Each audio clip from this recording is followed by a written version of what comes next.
न्यूनतम पेंशन की वृद्धि के लिए निजी क्षेत्र में कर्मचारियों को न्यूनतम पेंशन वृद्धि में कई रोड़े हैं। क्या है वो रोड़े?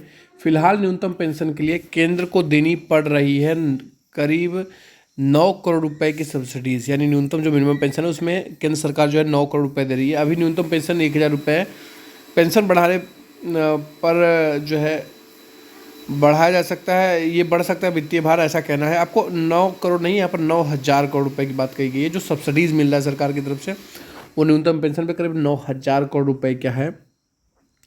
सरकारी कर्मचारियों के लिए पुरानी पेंशन बहाली के ऐलान के बीच निजी सेक्टर में काम करने वाले कर्मचारियों का न्यूनतम पेंशन में बढ़ोतरी को लेकर अभी आवाज़ उठने लगा है। हालांकि वित्त मंत्रालय के सूत्रों के मुताबिक न्यूनतम पेंशन में बढ़ोतरी से सरकारी खजाने पर दबाव बढ़ जाएगा। सूत्रों के मुताबिक फिलहाल सरकार को इस मद में वित्तीय दबाव लेने की स्थिति में नहीं है।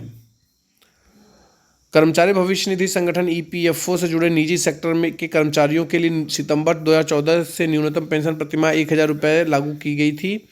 इस पेंशन स्कीम के लिए सरकार को हर साल बजट में प्रावधान करना पड़ता है। चालू वित्त वर्ष 2022-23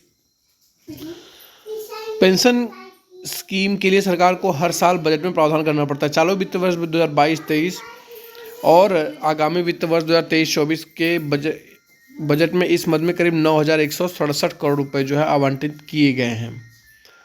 अब वित्त मंत्रालय के एक वरिष्ठ अधिकारी के मुताबिक इस सब्सिडीज के बोझ को बढ़ाना आसान नहीं होगा, इसलिए न्यूनतम पेंशन की बढ़ोतरी फैसला नहीं हो पा रहा है। न्यूनतम पेंशन को बढ़ाने के लिए विभिन्न संगठनों की तरफ से लगातार मांग भी उठती रही है और श्रम मंत्रालय ने इस पर विचार करने के लिए 2018 में एक कमेटी का गठन किया था।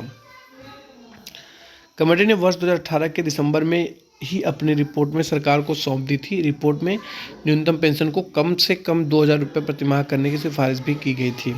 हालांकि उसके बाद अभी तक कोई भी प्रकार का क्रियान्वयन नहीं किया गया है। ये महत्वपूर्ण अखबार में एक कटिंग था जो कि मैंने आपके साथ साझा किया है।